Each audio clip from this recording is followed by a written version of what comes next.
बाज़ जगह हमारे माहौल की भी और दीगर तमाम हज़रात में भी एक तादाद पाई जाती है जिनकी नेगेटिव सोच होती है। हर जगह कहीं न कहीं वो नेगेटिव निकाल कर उन बातों को आम करते हैं और बाज़ औक़ात ज़िम्मेदारान के लिए भी आज़माइश का इम्तिहान होता है कि उन नेगेटिव सोच रखने वालों की बातों को रद्द किया जाए या एक्सेप्ट किया जाए। और फिर वो नेगेटिव बातें करने वाले ऐसे मकाम तक लेकर जाते हैं कि जिससे इस्लामी भाइयों में नफ़रतें पैदा होती हैं, माहौल का नुकसान भी होता है। इस हवाले से भी इरशाद फरमाइएगा कि उन इस्लामी भाइयों की इस्लाह कैसे की जाए? ये मैं गौर कर रहा था, मक्खियाँ जो ना, यूँ तो कई तरह की हैं, दो मक्खियाँ मेन। एक मक्खी वो है जो हम जिसको शहद की मक्खी बोलते हैं, कि वो कड़वे रस चूसती है फूलों से, और तब और फिर ये कि जब अपने पेट से निकालती है तो मीठा मीठा शहद बन जाता है ना, हनी, स्वीट हनी। तो ये मक्खी खूबी वाली होती है।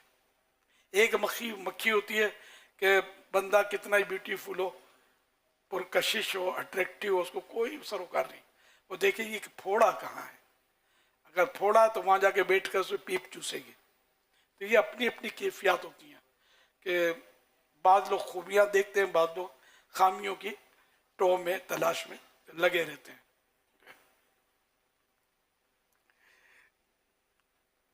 तो जो मतलब यानी कि इस तरह खामियां तलाश करते ना, तो बस वो इसको जो एक मुहावरा है इनका कि अनिफाक यूरिसुल एतराज, निफाक जो है वो एतराज को, ये एतराज को जन्म लेता है। एतराज मीनिंग ऑब्जेक्शन, यानी बिला वजह के ऑब्जेक्शंस। वो जैसे कि इन्होंने सवाल किया, तो बाद लोगों की वाकई आदत होती है कि वो पूरी बात सुनेंगे तो फिर उसमें से कुछ ना कुछ निकाल कर उसको पेश करेंगे। मुझे याद आ गया पुराना एक वाकया, किसी और शहर का, कराची का नहीं है। एक साहब से इसी तरह का मामला था और लोग नाराज हो गए कि बहुत तनकीद बहुत करते थे, बेतुकी तनकीद। तो मैंने इनको समझाया समझाया समझाया, साथ मतलब इसको इतने में फिर वो जब मैं समझा चुका जैसे, तो कोई बात की तो वही उन्होंने एतराज शुरू कर दिया कि वो यूं करते हैं, वो यूं करते हैं। अब मैंने बोला जितना समझाया अभी तक आप वहीं के वहीं हैं। अब नतीजा क्या हुआ कि फिर वो इस्लाही भाई उनसे बदजन हो गए थे, वो मानते नहीं, वो एतराजात हालांकि क्वालिफाइड थे, पढ़े लिखे थे, लेकिन वही आदत उनकी।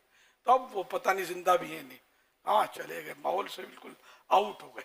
इस्लाही भाई सारे बदजन, सारे मीनिंग है कि इस्लाही भाई जो मेन थे तकरीबन बदजन हो गए थे यार, ये अब इनके होते हुए काम कैसे हो, या इनको साथ चलाएं कैसे, ये चल नहीं पाते। तो इसी तरह बाज़ जगह क्वालिटीज़ इस तरह की होती हैं वाकई, तो वो जिम्मेदारों के लिए होता तो इम्तिहान है।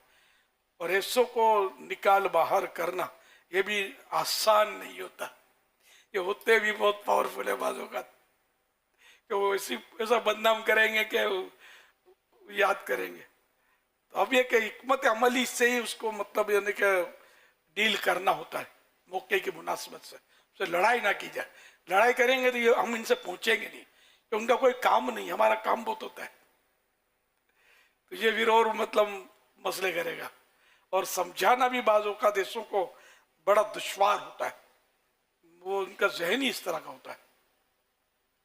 लेकिन बाजों का होता है कि समझ भी जाते हैं कि थोड़ा तनकीदी जहन होता है, लेकिन माहौल में रहकर वो सेट हो जाते हैं। बाजों का तनकीद का अंदाज मुस्बत होता है, प्लस अंदाज में होता है, और बाजों का तनकीद का अंदाज, क्रिटिसाइज का अंदाज, ये माइनस अंदाज में होता है, बदनाम करने वाले अंदाज में होता है। तो उसको संभालना बहुत मुश्किल होता है।